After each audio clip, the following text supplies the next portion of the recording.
여러분, 너무 많은 영양제에 연연하지 마세요. 그리고 너무 많은 건강 정보 다 알려고 하지 마세요. 기본에 충실하세요. 안녕하세요. 건강의 길을 안내하는 약사이자 한의사 우주연 원장입니다. 네, 오늘은 여러분 통증 없이 살 수 있는 정말 쉽고 간편한 방법을 소개해 드리려고 하는데요. 바로 걷는 방법입니다. 걸음. 우리 무의식 중에 잘 걸어 다니고 있지요. 그런데 저는 사실 지하철 타기가 좀 괴롭습니다. 왜냐면 좀 고쳐주고 싶은 분들이 너무 많아서인데요. 여러분, 걸음은 우리의 몸에 나중 지도를 만드는 아주 중요한 과정이에요. 그런데 우리가 학교 다닐 때 걸음에 대해 배운 적이 있나요? 관절에 대해 배운 적이 있나요?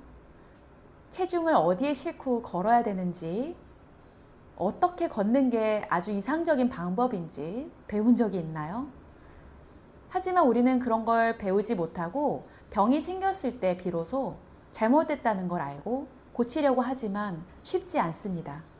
그래서 이 영상은 물론 아픈 분들에게도 도움이 되지만 아직 통증이나 질병이 없어도 내 관절과 내 척추와 내 몸을 좀 편안하게 오래 내 걸로 잘 쓰고 싶다 하시는 분께 도움이 될 만한 영상입니다. 요즘에 러닝 붐이 일어나서 저희 한의원 근처에 부촌, 삼청동, 청와대 이렇게 있으니까 러닝 크루들이 굉장히 많이 달리기를 하고 계세요. 그러면 정말 그 모습을 보면 각양각색이에요. 어떤 분들은 체중을 굉장히 앞쪽으로 약간 쏠리게 해서 좁은 보폭으로 뛰는 분들도 있고요. 어떤 분들은 최대한 허리를 움직이지 않고 무릎과 발목으로 종종 뛰는 분도 있고요. 어떤 분들은 정말 파워 있게 굉장히 넓은 보폭으로 달리는 분도 있습니다. 그리고 최근에는 러닝 하시는 전문가들이 걷는 방법, 걷는 방법에 대한 영상을 올려주고 계신데요. 저는 아프지 않기 위해서 내 몸을 어떻게 사용하면 좋은지에 대해 초점을 맞춰서 말씀드리려고 해요. 우리의 몸은 특히 척추와 골반과 다리, 하체는 관절로 이루어져 있는데 관절이라는 것은 사실은 블럭입니다. 그런데 너무 신기한 게 블럭을 쌓아놨는데 얘네가 넘어지질 않아요. 왜일까요? 그 옆을 인대와 근육이 잡고 있기 때문이고요. 그리고 골반뼈와 꼬리뼈가 쇠기처럼 탁 박혀서 빠져나가지 못하게끔 아주 구조적으로 잘 만들어졌기 때문이에요. 하지만 무릎과 발목은 조금 다른데요. 다리뼈는 조금 다른 구조를 가지고 있는데요. 위에 있는 대퇴골뼈, 아래에 있는 정강이뼈, 그리고 발목뼈로 이루어져 있습니다. 대퇴뼈는 골반 안에 소켓처럼 주먹만한 소켓으로 고정되어 있는 절구가 있고요. 그 밑으로 큰 다리뼈가 내려와서 아래쪽에 있는 정강이뼈와 맞닿아 있는 관절 모양으로 되어 있습니다. 그런데 이게 어떻게 넘어지지 않죠? 막대기와 막대기를 그냥 얹어놨을 뿐인데 넘어지지 않잖아요. 바로 근육이 아주 단단하게 사방팔방 둘러싸고 있기 때문이에요. 그런데 체중의 중심이 한쪽으로 무너지면 어떻게 될까요? 이 젓가락처럼 세워져 있는 두 막대기가 항상 한쪽으로 기울어져 있다면 걸을 때 한쪽 부분만 마모가 될 수 있습니다. 그런데 내가 좌측으로 기울어져 있는지 우측으로 기울어져 있는지 무엇을 보면 알 수 있을까요? 네, 바로 신발의 뒤축을 보면 알 수 있고 맨발로 섰을 때 아킬레스건 있는 부분이 어느 쪽으로 기울어져 있는지 보면 알 수 있고요. 다음으로 골반대, 골반의 제일 높은 능선이 어느 쪽이 더 높은지 보면 알 수 있습니다. 이것들은 병원에서 진단할 때 보는 방법이고요.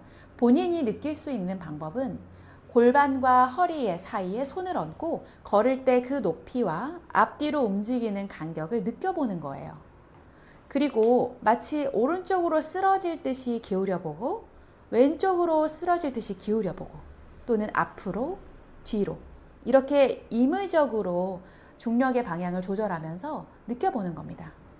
한쪽으로는 잘 가는데 한쪽으로는 좀 어렵다거나 한쪽으로 갈 때 통증이 생긴다면 본인이 원하는 방향으로 약간 회피성 무게중심을 이동했을 가능성이 있습니다.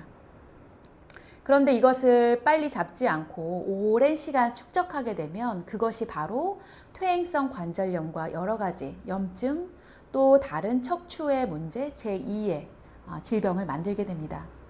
그래서 여러분들께 이렇게 제안하고 싶어요. 하루하루 걸을 때 목적지만 보고 걷지 마세요. 우리는 결과보다 과정이 중요합니다.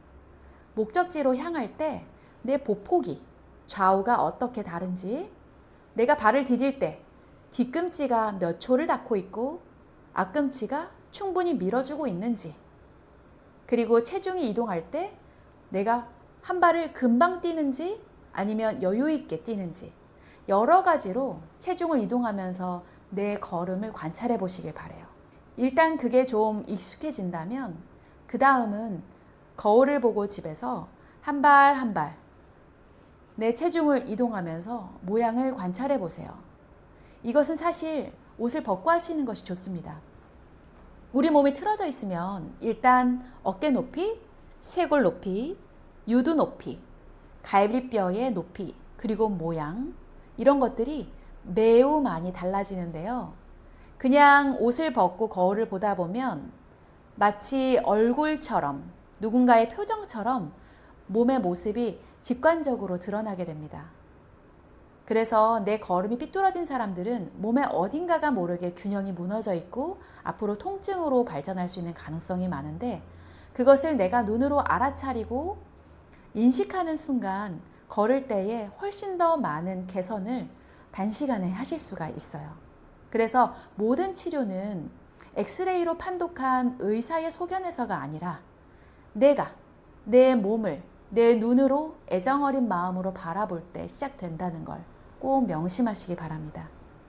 우리가 앞선 영상에서 배웠던 호흡법과 지금처럼 내 몸을 하나하나 디디면서 알아가는 걸음과, 그리고 이 이후의 영상에서 말씀드릴 내 마음의 알아차림을 같이 하신다면 내가 살아있는 것을 느낄 수 있고, 그것이 우리 몸이 느끼는 안전함이고 그것이 바로 행복함입니다. 건강은 여러분이 스스로 안전하다고 느끼고 살아있다는 것을 느낄 수 있어야 호르몬이 충분히 분비되고 건강해질 수가 있습니다. 여러분, 너무 많은 영양제에 연연하지 마세요. 그리고 너무 많은 건강 정보 다 알려고 하지 마세요. 기본에 충실하세요. 걷고, 숨쉬고, 잠자고, 먹고, 그것들이 본인을 충분히 만족스럽게 할 수 있으면 여러분 대학병원 안 가고 노년을 맞이할 수 있습니다. 아시겠죠? 그러면 저는 다음에 또 좋은 영상으로 찾아올게요. 감사합니다.